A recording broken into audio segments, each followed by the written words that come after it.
যারাই পাপ করিল তাদের কি শাস্তি পর্ব সম্পূর্ণ হইয়াছে? তা কি সবাই শ্রীঘরে কষ্টের মধ্যে দিন নির্বাপিত করিতেছে? না, এয়ার কন্ডিশনের মধ্যে মোচ্ছুপ করছে। টেন্টের টিচাররা হাজার হাজার টিচার ওই টাকা ফেরত দেবে? সম্ভব? ওরা তো মারবে অথবা মরবে। এই টাকা ফেরত দেওয়ার আগে মারবে অথবা মরবে। জানেন, সারদা করেও ভোট পাওয়া যায়, নারদা করেও ভোট পাওয়া যায়, রোজভ্যালি করেও ভোট পাওয়া যায়, চাল চুরি করেও ভোট পাওয়া যায়, আবাস চুরি করেও ভোট পাওয়া যায়, কয়লা চুরি করেও ভোট পাওয়া যায়, বালি চুরি করেও ভোট পাওয়া যায়। আপনি শুধু বিএসএফ করছেন না, যেখানে কাটা দাঁড়া বেড়ানি বিএসএফ কত আটকাবে? আবার যেই তারা ঢুকে যাচ্ছে আপনাদের পার্টির ছোট নেতা, বড় নেতা, বেজ নেতা, তাদের আদর করে বুকে জড়িয়ে ধরে আধার করে দিচ্ছে। ট্যুরিজমটা এত ভালো যেন সুইজারল্যান্ড হলো কাশ্মীর। সন্ত্রাস থাকলে, আতঙ্ক থাকলে ট্যুরিজম তো যাবে না। ক্রমশ জটিল হচ্ছে চাকরিহারাদের আন্দোলন। এরই মাঝে এসএসসির নতুন বিজ্ঞপ্তি, সেখানে কি বিতর্কের কাঁটা। অন্যদিকে আর বছর ঘুরলেই বিধানসভা নির্বাচন, রাজ্যে যখন ভুরি ভুরি দুর্নীতির অভিযোগ, সেই সময় বিধানসভায় কি ঘুঁটি ঘুরবে? তারই মাঝে রাজ্যে দেখা যাচ্ছে অমিত শাহ থেকে শুরু করে প্রধানমন্ত্রীর আগমন। কি হতে চলেছে বিধানসভারই ভবিষ্যৎ, সব মিলিয়ে আমাদের সঙ্গে আলাপচারিতায় রয়েছেন পদ্মশ্রী প্রাপ্ত শিক্ষাবিদ কাজী মাসুম আক্তার। আপনাকে প্রথমেই জাজবাজ 24 বাংলাতে স্বাগত জানাচ্ছি। প্রথমেই যে বিষয়টা, এসএসসি নতুন বিজ্ঞপ্তি বেরিয়েছে, আপনিও জানেন, এখানেই কি আবার বিতর্কের কাঁটা কি বাড়ছে? প্রথমত তোমাদের শুভেচ্ছা জানাচ্ছি, তোমাদের এই চ্যানেলে আমি প্রথম, ধন্যবাদ। পুরোটাই তো বিতর্ক, তর্ক আর বিতর্ক। আসলে কষ্ট, আসলে যন্ত্রণা, আসলে পাপ, আসলে ঘৃণা, আসলে অন্তর্জলি যাত্রা শিক্ষার, আসলে যে নতুন প্রজন্মের যে সমাজ, তাদের কাছে একটা হতাশার বার্তা, আসলে পচে যাওয়া, আসলে শিক্ষার অঙ্গনে শিক্ষকদের কলুষিত করা, আসলে হৃদয় ভেঙে যাওয়া, সমাজের মেরুদণ্ড ভেঙে যাওয়া। কারণ শিক্ষকরাই সমাজের মেরুদণ্ড। অকল্পনীয় কিছু ঘটনা রাজ্যে ঘটছে। 26,000 গেল, আবার আসবে 32,000 টেট। কি হলো, কেন হলো? অনেক প্রশ্ন ওঠে। সুপ্রিম কোর্ট এই বলেছে, সেই বলেছে। সুপ্রিম কোর্ট কথাটা এলো কেন? হাইকোর্ট কথাটা এলো কেন? কাটমানি শিক্ষক কথাটা এলো কেন? টেন্টেড শব্দটি চর্চিত হলো কেন? দাগি শিক্ষকরা বলে আসামি হয় নাকি? দাগি আসামি, টেন্টেড। সুপ্রিম কোর্টকে বলতে হলো কেন? ওরা পাপী, ওরা দাগি। ওদের দাগি বানালো কে? ওরা দাগি হলো কেন? পাপ করে একজন, পাপ করায় একজন, খুন করে একজন, খুন করায় একজন।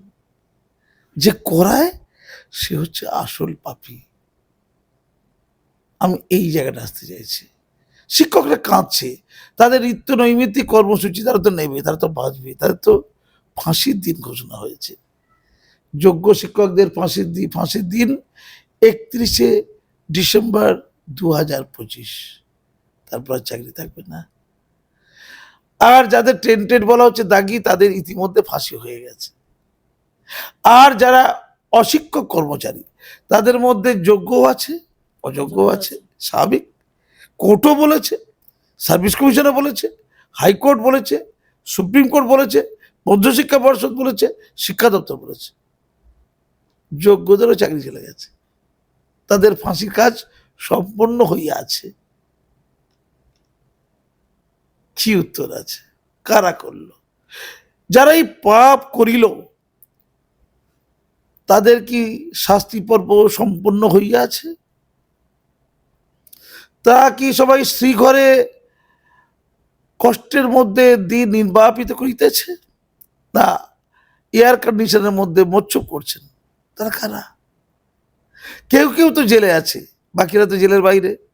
কুণাল ঘোষ সঠিক বলেছে, ক্যাবিনেট মন্ত্রী চুরিতে যুক্ত, শিক্ষায় চুরিতে, সে এখন জেলের বাইরে ঘুরে বেড়াচ্ছে। কুণাল ঘোষ, আমি জানি না, এই চোরদের খুব ভালো ধরতে পারে। শেরশাহ বলে একজন ছিলেন না, সম্রাট শেরশাহ, হুমায়ুনকে পরাস্ত করে ভারতের তক্তে বসেছিলেন। তো তিনি না, এই যারা চুরি ডাকাতি করতো, তাদের হাত পা তো কেটে দিত, আবার তাদেরকে পুলিশে চাকরি দিত। মানে চোরদেরকে ধরে শাস্তি ফাস্তি দেওয়া হয়ে গেলে তাকে পুলিশের চাকরি দিত, কারণ ওই চোররা ভালো বোঝে কিভাবে অন্য চোরদের ধরতে হবে, তাই পুলিশের চাকরি। ফলে যারা দুর্নীতিগ্রস্ত দুনিয়ার মানুষ তারা কিন্তু দুর্নীতিগ্রস্ত ধরতে পারে খুব ভালো। ক্লিয়ার? আমি মাননীয়কে বলি, শেষ কোথায়? সুপ্রিম কোর্টে কি আর যাওয়া হবে না? সুপ্রিম কোর্ট তো বারবার বলেছিল আপনারা যোগ্য অযোগ্যতার তালিকা পরিষ্কার করে আমাদের তুলে দিন, নাহলে গোটা প্যানেলটা বাতিল করে দেবো। এখন সুপ্রিম কোর্টে দোহাই দিচ্ছেন। সুপ্রিম কোর্ট তো বলেছে টেন্টেডদের 12% সুদ সহ যে বেতন পেয়েছে 8-10 বছর ধরে সব ফেরত দিতে। কত টাকা হবে জানেন? ওটা 50-60 লাখ টাকা। প্রথমে টেন্টেডরা, দাগিরা, এই যে র্যাঙ্ক হয়েছে, সাদা খাতা হয়েছে, মেয়াদ উত্তীর্ণ, প্যানেল থেকে অন্তর্ভুক্ত হয়েছে চাকরিতে, এটা করেছে কারা? সার্ভিস কমিশন করেছে। এটা করেছে মধ্যশিক্ষা পর্ষদ, তারা অ্যাপয়েন্টিং অথরিটি ছিল। করেছে সরকার, করেছে রাজনৈতিক দলগুলো বা সরকারের নায়েব কুমস্তা, দালালের দল, তারা করেছে। তো এই যে কাজটা করতে গেলে কেন করেছিল তারা? টাকার বিনিময়ে। কেউ 15 লক্ষ দিয়েছে, কেউ 20 লক্ষ দিয়েছে। তা তখন তারা 15-20 লক্ষ টাকা দিয়েছে, আবার তাদের 50-60 লক্ষ টাকা দিতে হবে। তো মাননীয় সুপ্রিম কোর্টের রায় মানলে তো আগে এই কাজটা করতে হবে। টেন্টের টিচাররা, হাজার হাজার টিচার ওই টাকা ফেরত দেবে? সম্ভব? ওরা তো মারবে অথবা মরবে।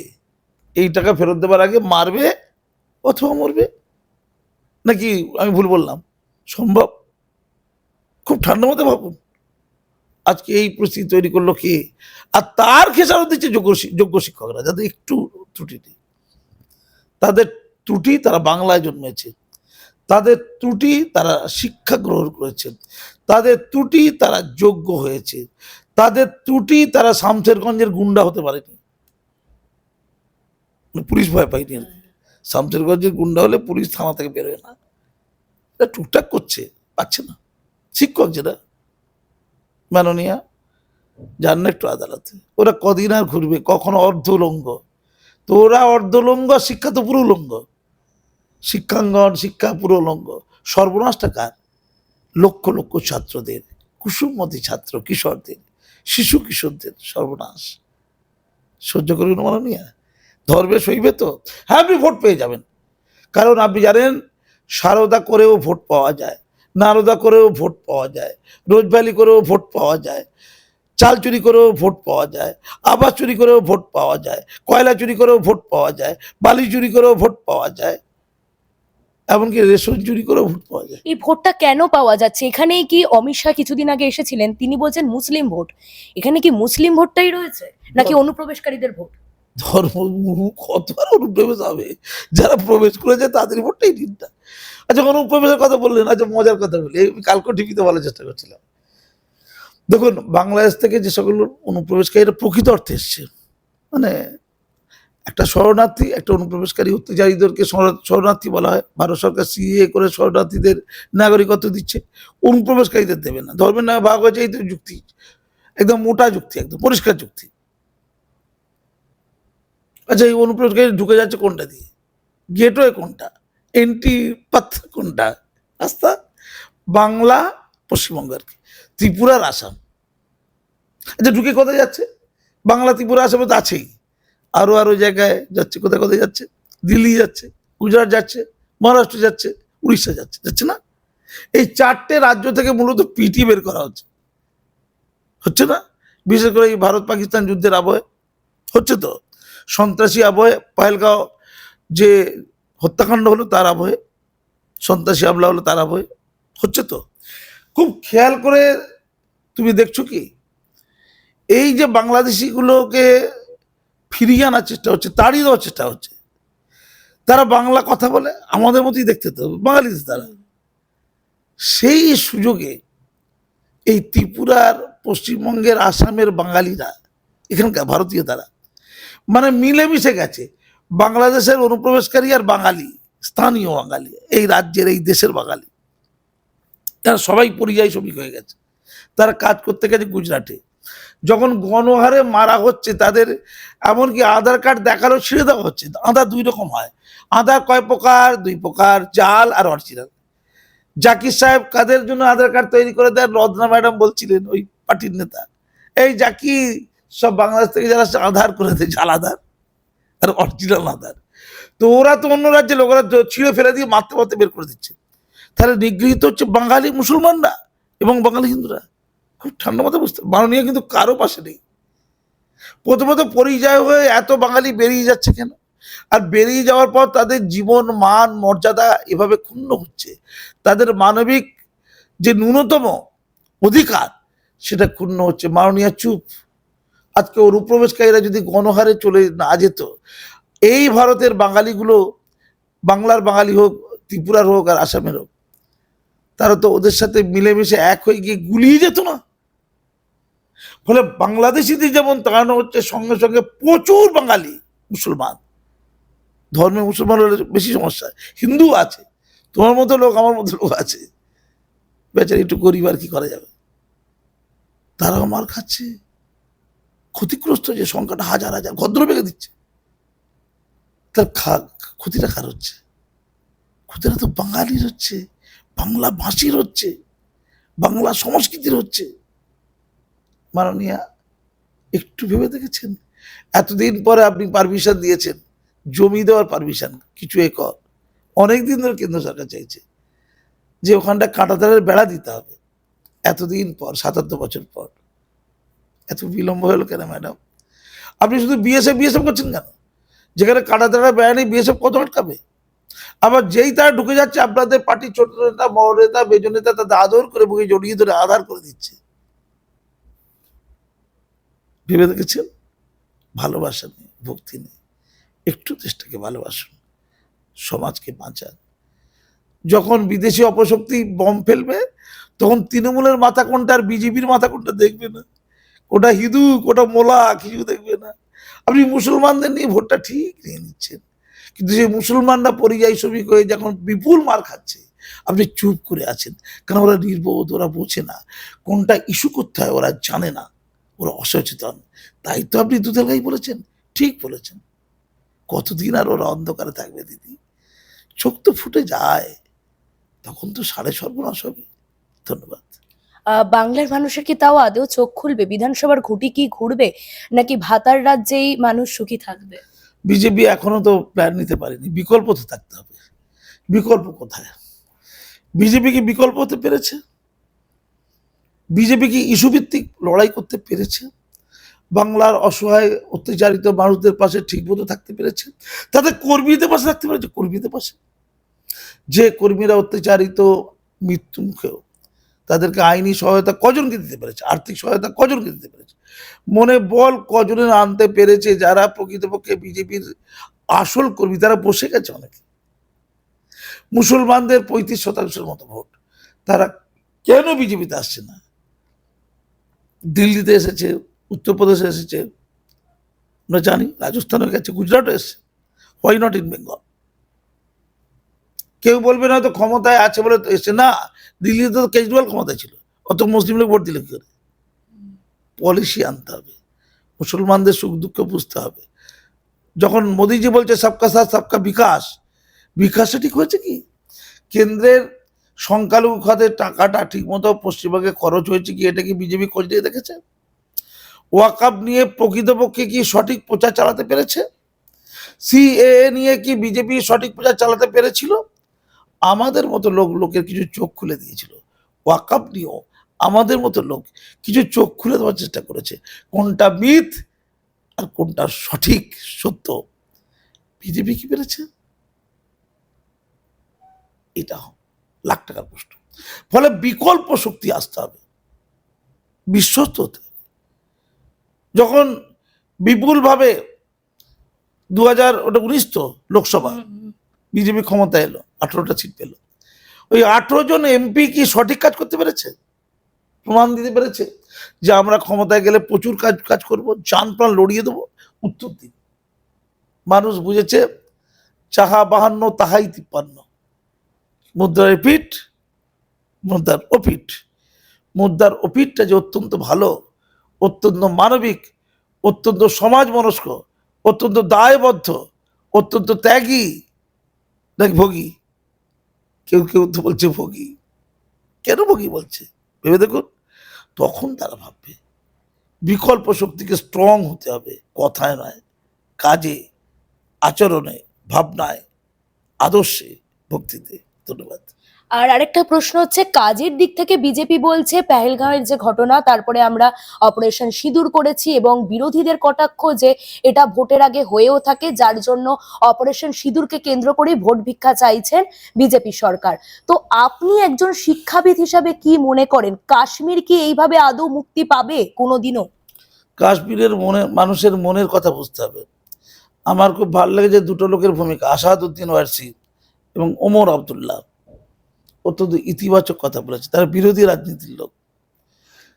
ভালো লেগেছে কাশ্মীরের সাধারণ মানুষকে তারা তীব্র ধিক্কার জানিয়েছে। স্বাধীনতার পর আমি অন্তত কাশ্মীরের মানুষদেরকে এই পেহেলগাঁওয়ের ঘটনার এত তীব্র নিন্দা করতে বন্ধ রেখেছে। তারা জান প্রাণ দিয়ে রাস্তায় বিক্ষোভ জানিয়েছে, কেঁদেছে তারা, দেখেছি। আমাকে অনেকগুলো ওখানকার সামাজিক সংগঠন ফোন টোন করে, আমলোক, শিক্ষক, ডাক্তার, অধ্যাপক, স্যার আপনি আসুন স্যার, আমাদের কথা মোদিজিদের জানান, আমরা মূল স্রোতে থাকতে চাই, আমরা এখানে স্কুল চাই, আমরা এখানে হসপিটাল চাই, আমরা উন্নয়ন চাই, ধর্ম নয়, ধর্ম আমাদের দরকার নেই, আমরা বাঁচবো, বাঁচার মতো বাঁচবো। কাশ্মীরে পার লাখ ছাত্র পিছু স্কুল কলেজের সংখ্যা গোটা ভারতবর্ষের সবচেয়ে কমের তালিকায় সবচেয়ে নিচের দিকে। কেন?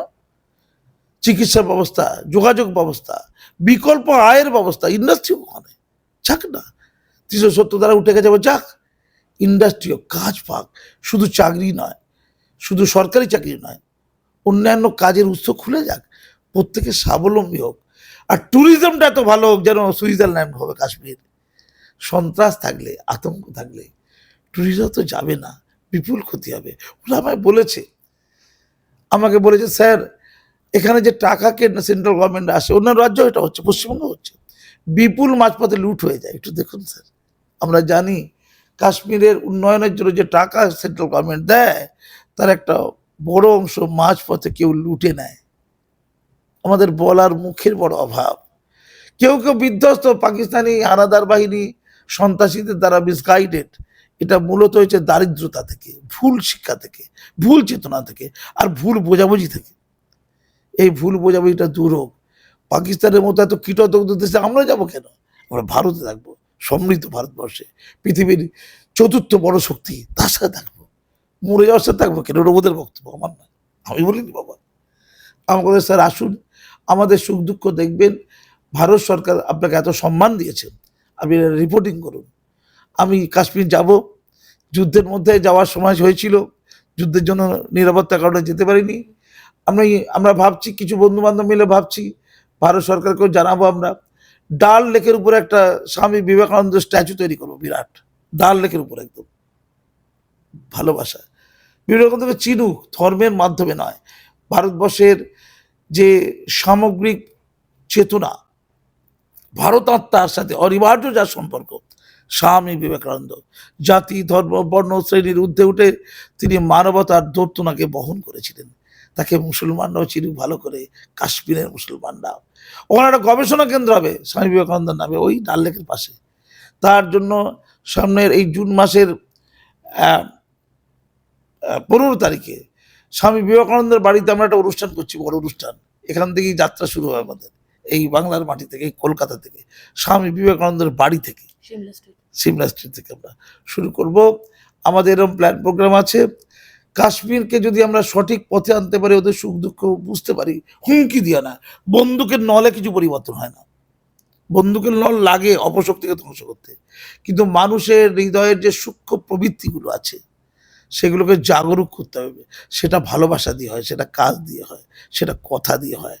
অনর্গল অনির্বাণ ডায়লগ আলোচনা করে যাওয়া, খুঁটে খুঁটে দেখা, হৃদয়ের অন্তঃস্থলে থাকা ক্ষুদ্র ক্ষুদ্র হারিয়ে থাকা দুঃখগুলো, যখন সেই দুঃখের কাছাকাছি গিয়ে আমরা ধরব, হাউ হাউ করে কেঁদে ফেলবে। এতদিন ভালোবাসতে পারিনি আমার দেশকে, এবার ভালোবাসবো, বাসার মতো বাসবো।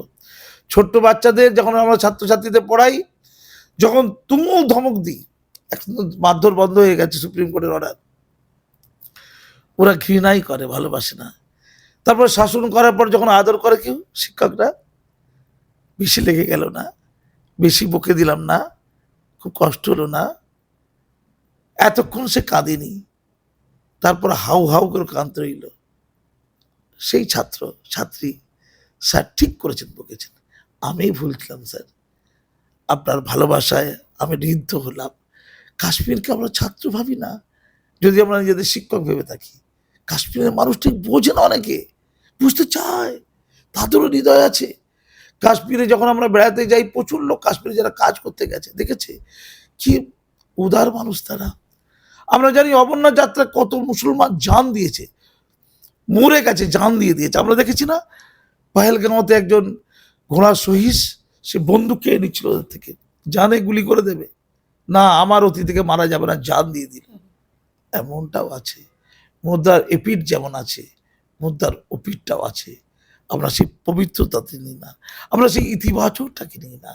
যেখানে নেতিবাচক আছে, ইতিবাচক ভালো, ইতিবাচকের আলোকে নেতিবাচককে ইতিবাচক করার চেষ্টা করি না, অন্তত ঘৃণা দিয়ে নয়, প্রেম দিয়ে, ভক্তি দিয়ে। ওরাও ভারতবাসী, ওরাও আমাদের, ওরা ঐতিহাসিক এক নিদারুণ বঞ্চনার বলি, নিদারুণ ভ্রান্তির বলি। আসুন আমরা সবাই মিলে নতুন কাশ্মীর গড়ি। ধন্যবাদ। আর একটা শেষ প্রশ্ন, কাশ্মীর থেকে আবার একটু বাংলার দিকে ফিরে আসছি। এই সময় বেকার যুবক যুবতীদের চোখে জল, চাকরি নেই, 32,000 চাকরিও ঝুলছে আদালতে। কি হতে চলেছে বাংলার ভবিষ্যৎ? বেকার যুবক যুবতীরা এইভাবেই কি কাঁদবে? বাংলা মা কাঁদছে, ভারত মা কাঁদছে। শিক্ষা, স্বাস্থ্য, এই দুটো কোনো জাতির, কোনো দেশের সবচেয়ে বড় মাধ্যম উন্নত হওয়ার। স্বাস্থ্যের অবস্থা আমরা দেখতে পাচ্ছি, শিক্ষা কোথায়? অন্তর্জনী যাত্রায় বল হরি হরি বল। এবার সমাধিস্থ হবে, এবার ছাই হয়ে আকাশে উঠবে। শিক্ষা শরীরের যত রস ছিল সব, এখনো সময় আছে, এখনো সব শেষ হয়ে যায়নি। গোটা রাজ্যের যারা শিক্ষামতী মানুষ, জাতি, ধর্ম, বর্ণ, রাজনীতি নির্বিশেষে আসুন না, একটু কথা বলি অন্তত, আমরা বুঝিয়ে দিই এই পাগলামি চলবে না। আমি যুব সম্প্রদায়ের দিকে তাকাতে পারি না। আমি গান্ধীমতী পাদদেশ, মাতঙ্গিনী হাজরামতী পাদদেশে যারা দীর্ঘ 4-5 বছর ধরে লড়াই করেছে, ওদের মেন্টর ছিলাম। আমি ট্রেডের শিক্ষকদের কাছে গিয়েছিলাম, যাদের চাকরি চলে যাবে বা যারা পরীক্ষা দিয়ে এখনো চাকরি পাইনি, ওদেরও মেন্টর আমি। এই যে 26,000 চাকরি হারা, ওরা রাত 1টা-1:30টার সময় ফোন করে, বলে স্যার আপনাকে দেখে আমরা আসতে পাই, এখনো তো সব শেষ হয়ে যায়নি। আমি কি উত্তর দেব? আমি পরামর্শ দিতে পারি, কাঁদতে পারি, পাশে হাঁটতে পারি, আমি তো সুপ্রিম কোর্টের মতো আদেশ চেঞ্জ করে দিতে পারি না, আমি তো পশ্চিমবঙ্গ সরকারের মতো ওই হিটলারগিরি করতে পারি না। রিকোয়েস্ট করতে পারি, বলতে পারি, হাত জোড় করে বলতে পারি, মাননীয়াকে বলছি, মাননীয়াকে। সরকার পারে, অনেক কিছু পারে সরকার। এখনো সময় আছে, পরীক্ষা শেষ কথা হতে পারে না। এই পরীক্ষা কদিন পরে মামলায় পড়ে যাবে, কারণ পরীক্ষার ক্ষেত্রে যে রুলসগুলো নেওয়া হয়েছে, বয়সে যে ছাড় দেওয়া হয়েছে, 2016 সালে যারা চাকরি পরীক্ষা দিয়ে যাদের প্যানেলের নাম যথাস্থানে ছিল, ওই টেন্টের শিক্ষকদের ঢোকাতে গিয়ে যাদের চাকরি নট হয়ে গেল, তাদেরও তো বয়স চলে গেছে, তারা তো মামলা করবে। কি উত্তর দেবেন আপনি? তাদের বয়সের সুযোগ দিচ্ছেন না। 10 নম্বর দিয়েছেন 16 সালের যোগ্যদেরকে, কে যোগ্য, কে অযোগ্য? বাকিরা তো 10 নম্বর সুযোগ পাবে না, কিছু হবে না। ওবিসি নিয়ে এখনো জটিলতা কাটেনি, পরীক্ষা হয়ে রেজাল্ট আউট হলে চাকরিটা ঠিক করবে কিভাবে, কেস হবে না? হাজার কেসের জায়গা, কেন ওদিকে যাবেন? যারা এতদিন পড়াশোনার মধ্যে নেই তারা পাশ করবে, কে বলেছে? 2016 সালে যারা চাকরি পাচ্ছে দেখা যাবে 5% পাশ করে যায়, অন্যরা ফ্রেশাররা পাশ করে গেছে হয়তো, তার জন্য 10 নম্বর অতিরিক্ত দেওয়া হচ্ছে। এটা কিন্তু একই যাত্রা পৃথক ফল হয় না, একই পরীক্ষার ছাত্রদের মধ্যে এভাবে ডিভিশন করা যায় না, আইন বলে না এটা। ওদের চাকরিটা ফিরিয়ে দিন, পরীক্ষা নয় চাকরিটা, ওটাই ওদের ন্যায্য দাবি, ওটা ওদের প্রাপ্য, ওদের জিনিস, ওটা ওটা ওদের বাড়ি, ওদের ফ্ল্যাট, ওদের সোনা, ওদের গহনা, ওদের গাড়ি, ওদের অলংকার, ওদের অহংকার। আপনি কে নেবেন? কে নিয়ে আবার গোড়া থেকে বাড়ি তৈরি করো, গাড়ি বাড়ি তৈরি করো হয়? আপনার মুখ্যমন্ত্রী পদটা কে নিলাম, নবান্ন থেকে সরিয়ে দিলাম, আবার বলে ভোটে দাঁড়িয়ে নবান্ন কালকে চলে যাবে, এটা উত্তর? আপনাকে কি পত্রে সই দেওয়া যাবে? আপনাকে এমএলএ শিপ কালকে গিয়ে নিলাম, ভালো লাগবে? আপনি এমএ পরীক্ষা দিলে পাস করবেন? এখন ইসলামিক ইতিহাস এমএ পরীক্ষা দেবেন, এই কালকে বসে পরীক্ষা পাস করবেন? বলুন উত্তর দিন। ওদের তো বউ বাচ্চা আছে, ওদের সংসার আছে, ধর্ম আছে। আগের মতো আর পড়াশোনা করতে পারবে? আগে তো তরুণ ছিল, ব্যাচেলার ছিল। প্র্যাকটিক্যালটা বোঝার চেষ্টা করুন না। তাই আমি বলি সুপ্রিম কোর্টের কাছে যান, পায়ে ধরুন যে অন্যায় হয়েছে, যোগ্য অযোগ্যদের সঠিক তালিকা দিচ্ছি, আর পরীক্ষায় বসাবেন না। যোগ্যদের চাকরি স্থিরীকৃত করুন, ওদের বাঁচান, শিক্ষাকে বাঁচান। ধন্যবাদ। একেবারে শিক্ষাকে বাঁচানোর জন্য সর্বধর্ম সমন্বয় আমাদের এগিয়ে আসতে হবে, এমনটাই কিন্তু জানালেন বিশিষ্ট শিক্ষাবিদ কাজী মাসুম আক্তার। ক্যামেরায় শেখ নাদিমের সঙ্গে সুকৃতি ভট্টাচার্যের রিপোর্ট, জাজবাজ 24 বাংলা, কলকাতা।